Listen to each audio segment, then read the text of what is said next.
Good afternoon, Vietnam. This is Jonas Block, head of AI development at IPwe Inc.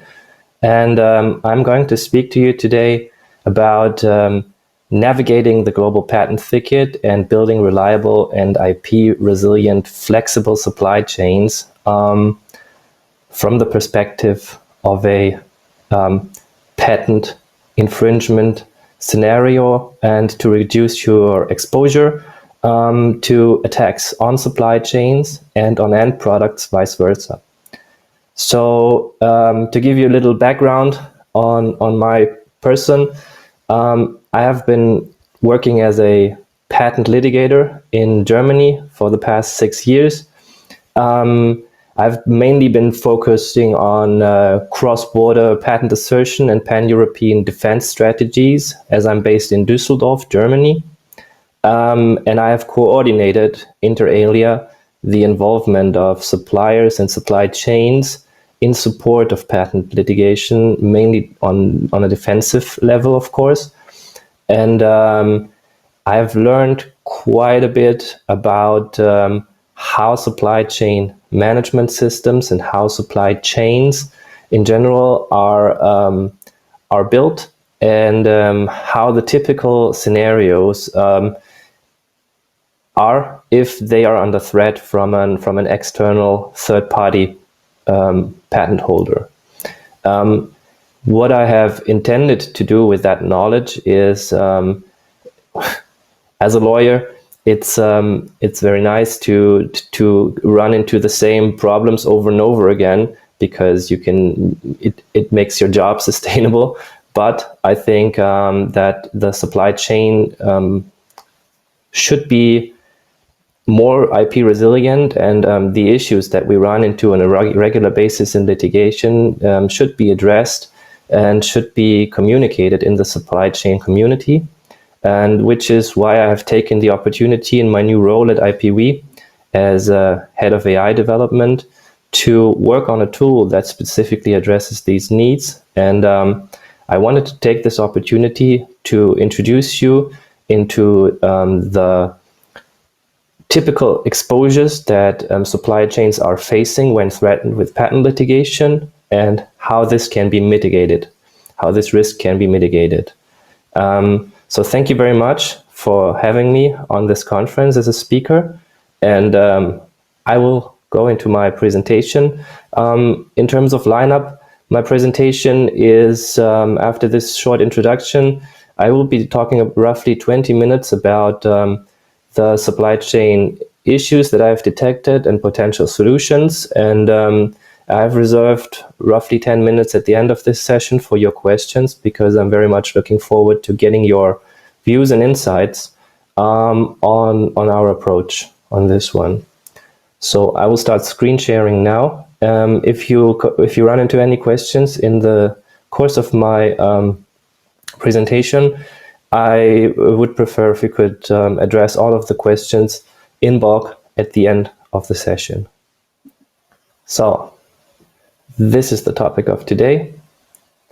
You have heard the introduction already. On my person and on my background is at IPwe. What IPwe is basically a platform, and it's a marketplace that enables companies all around the world to efficiently assess, trade, transact, and monetize their IP. And we have built this whole platform on a blockchain-based solution that allows you to document each step along the way, and an AI-enabled engine that is sitting on this blockchain to at scale analyze the IP assets and the metrics surrounding them.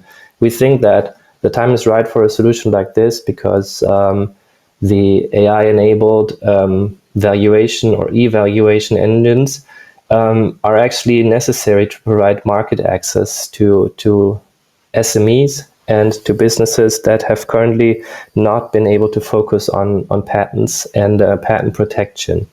And how this plays out in supply chains, I will address now. A short overview on what I'm going to speak to you about today is, I think the key point is supply chain vulnerability to patent threats, to external patent threats.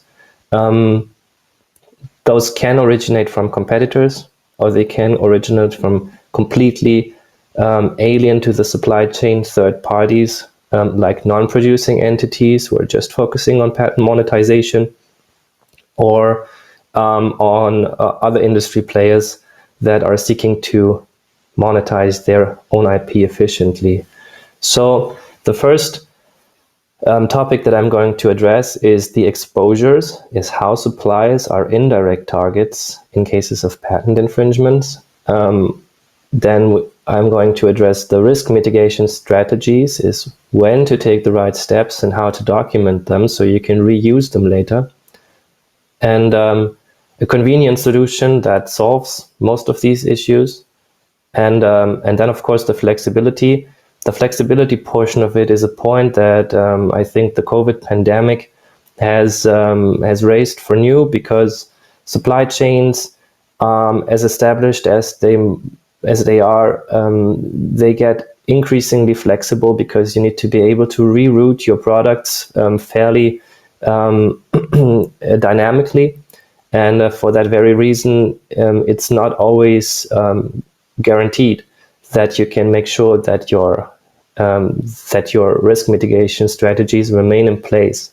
And I'm going to show you how we think it's possible to leverage the possibilities of an AI-enabled system to provide exactly this flexibility for your supply chains.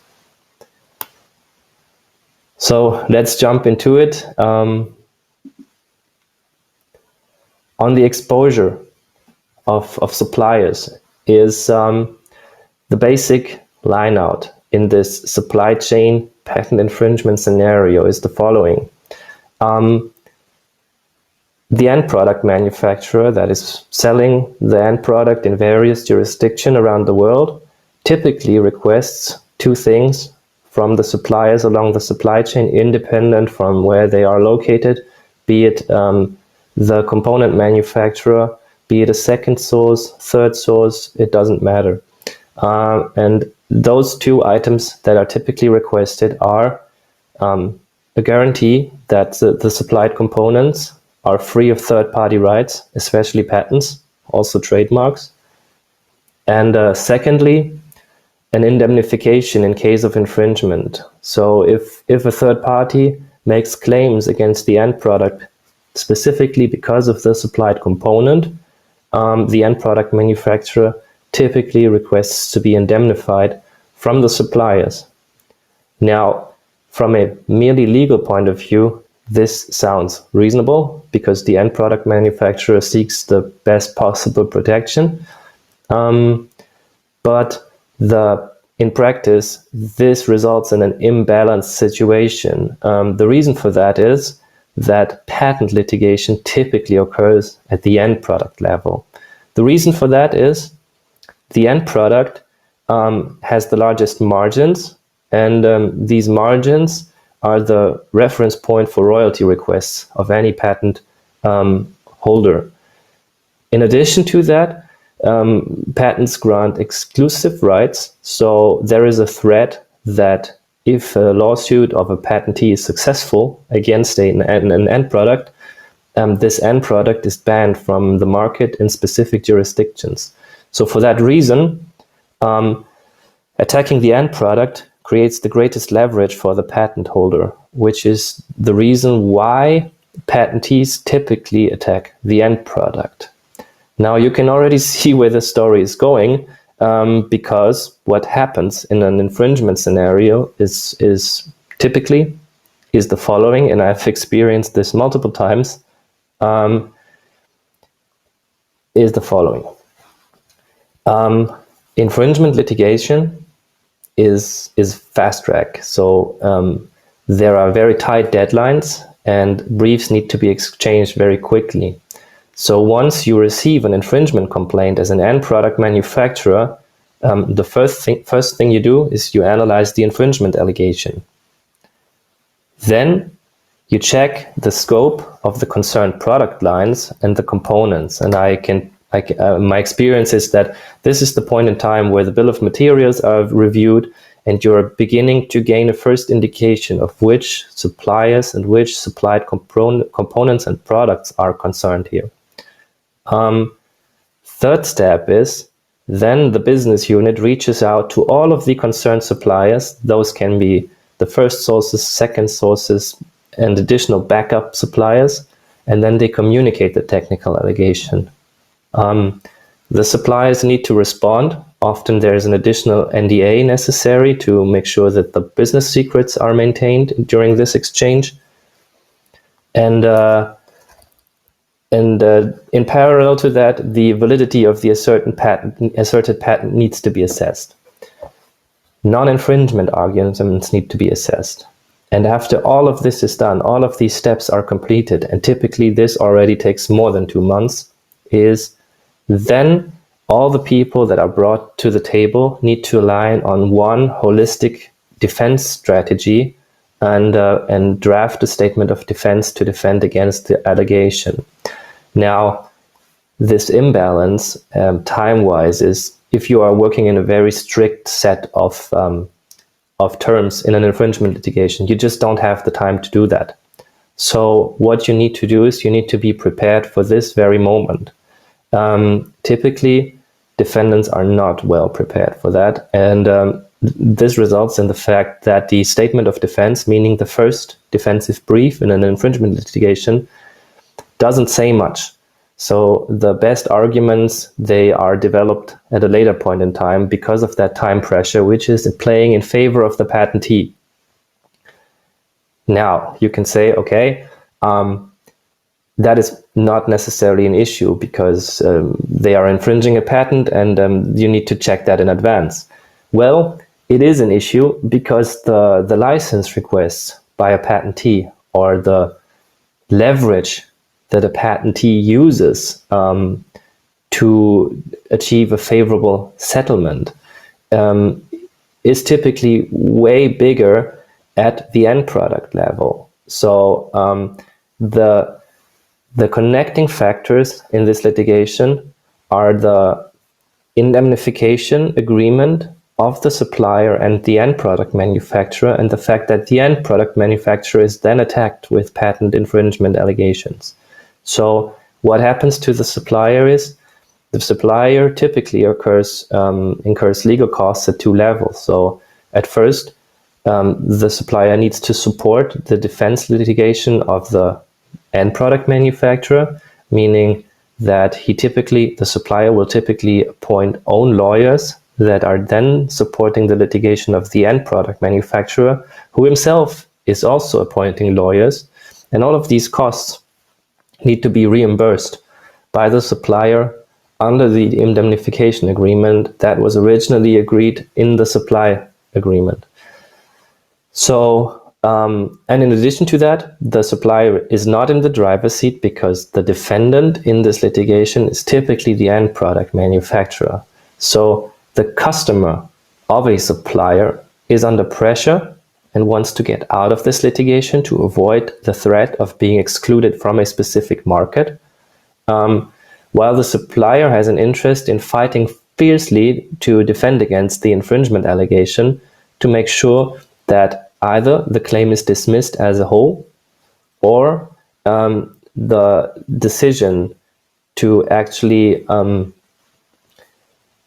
if there are damages to be paid and if there are costs to be reimbursed, to keep those as low as possible to save on money, because typically this is not necessarily calculated upfront in the RFP when a specific component is designed. Now, you could say the immediate risk mitigation strategy could be to request licenses before any infringement claims arise in the first place.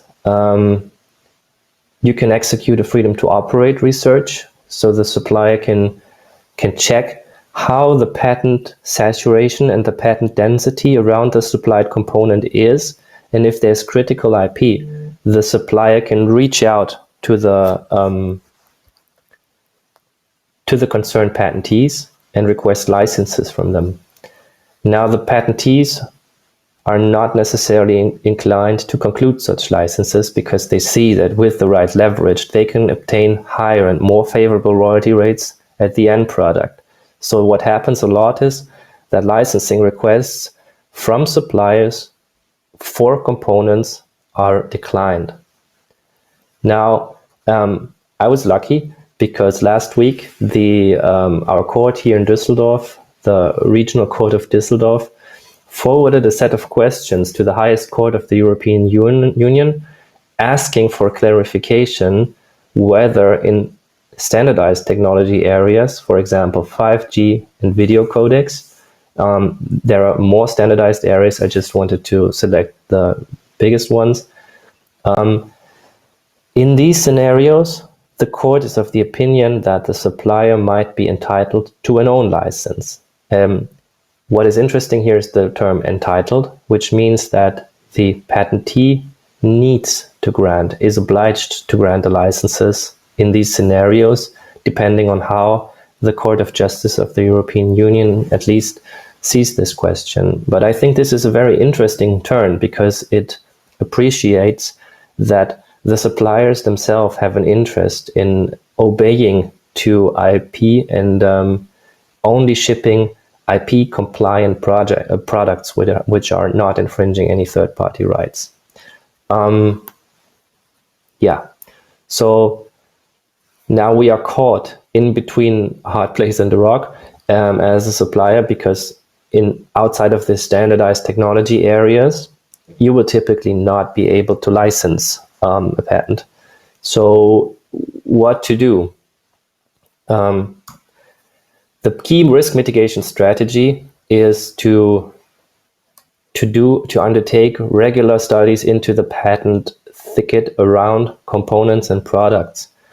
And I've taken out two specific points for this in particular, which is launch a landscaping study in parallel to the RFP already.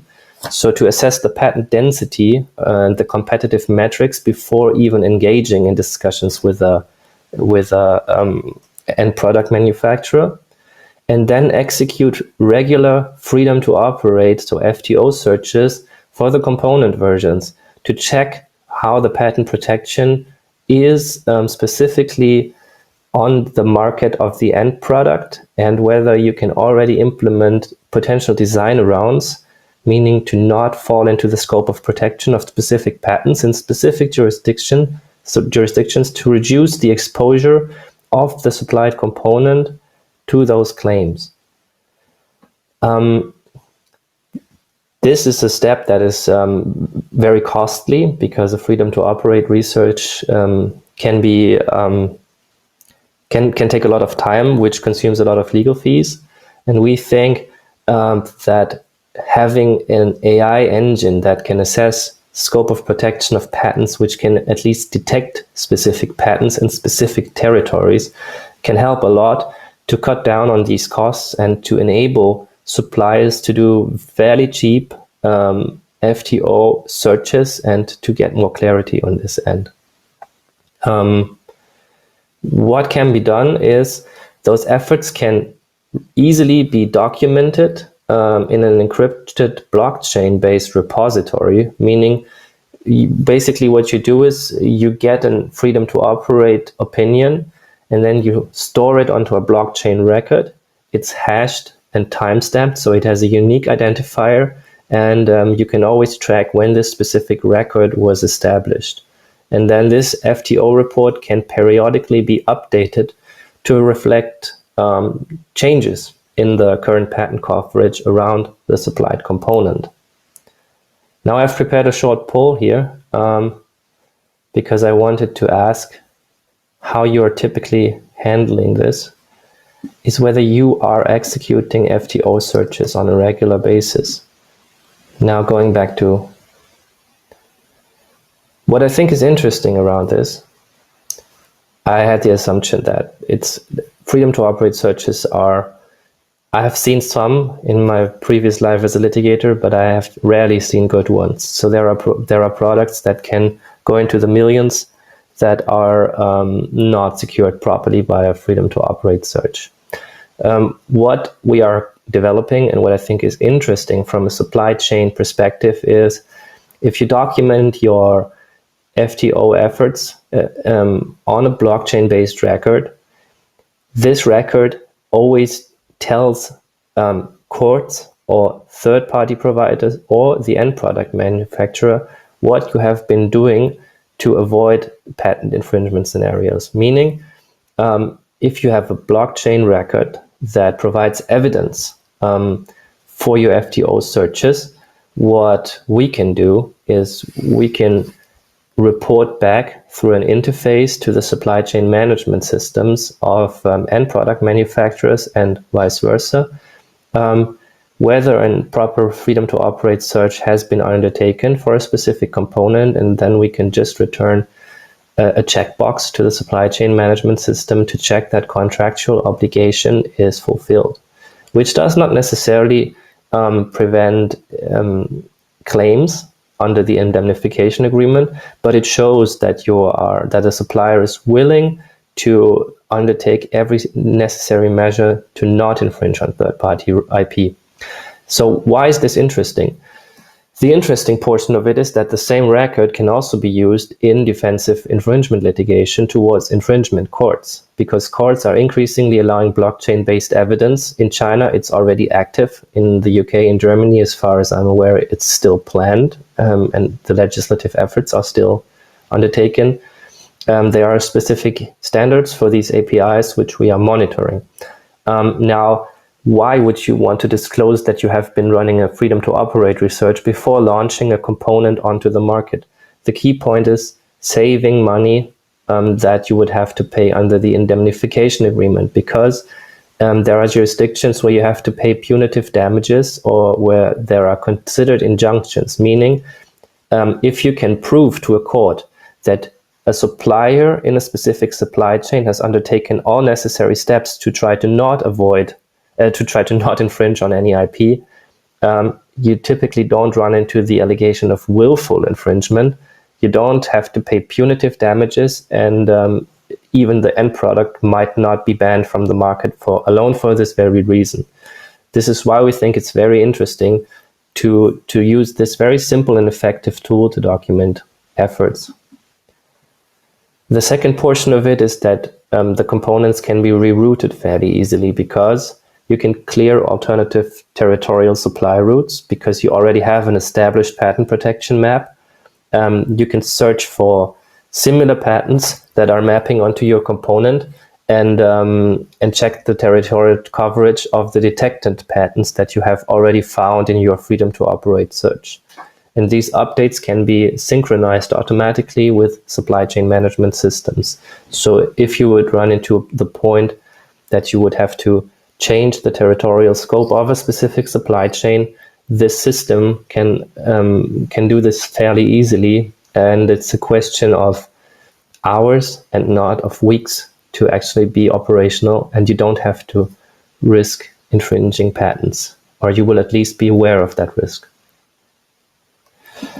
Yeah, we have to be respectful of time. Thank you very much.